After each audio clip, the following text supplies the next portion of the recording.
Apa sih itu kendaraan? Oh, kendaraan adalah tools yang digunakan untuk memindahkan A ke B. Itu argumentasi saya. Argumentasi dia enggak. Bisa jadi kendaraan adalah tools yang digunakan untuk menghindari kita dari panas matahari. Itu dua argumentasi berbeda. Dua-dua benar. Tapi argumentasi saya terbuka pada aspek motor bisa, sepeda bisa. Kalau dia hanya mobil tuh. Karena melindungi dari Kalau melindungi mata panas. Nah, Iya. itu kan fondasi dasar tuh. Dua-duanya benar tuh. Nah, kita berdebat di fondasi dasar dulu. Jadi perdebatan kita tuh selalu perdebatan yang sifatnya ontologis tadi tuh. What is meant by vehicles? Itu dulu selesaikan dulu. Argumenmu apa sih vehicles tuh? Kita naik ke sedikit tuh. Bagaimana cara kita mendapatkannya? Oke, ada MRT, ada ojek online, ada mobil pribadi. Naik lagi, metodenya apa nih? Oke, yang mana kita jadi ini cost benefit nanti bicara cost value, efisiensi dan segala macam. Jadi perdebatan itu selalu muncul di perdebatan filosofikal. Apapun itu.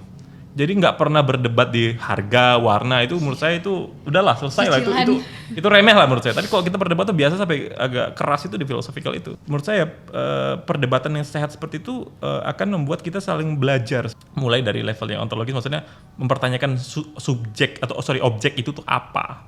Kemudian yang kedua, kalau kalian udah sepakat gitu, tentu untuk bisa tahu apa sih itu objek, kita harus buka buku, kita harus buka referensis.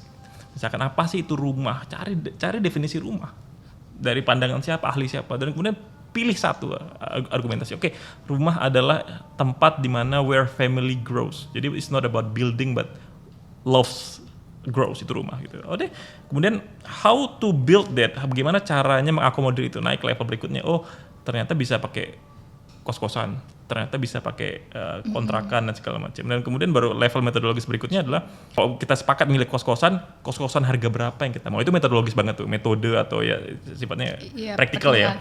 Jadi harga berapa dan segala macam. Tapi selalu mulai dari kalau kita tiga lapis itu. Jadi what is meant by that object, kemudian how to get the object done, and then the second how to utilize that object into practical. Makanya kemudian sampai kesimpulan, oke, kita cukup kayaknya kita ngekos aja dengan range harga sekian sampai di sekian di daerah ini sampai ini karena bisa menjawab pertanyaan filosofikal tentang apa itu rumah tadi. Jadi cara berpikirnya 3 layer itu sih kalau kita.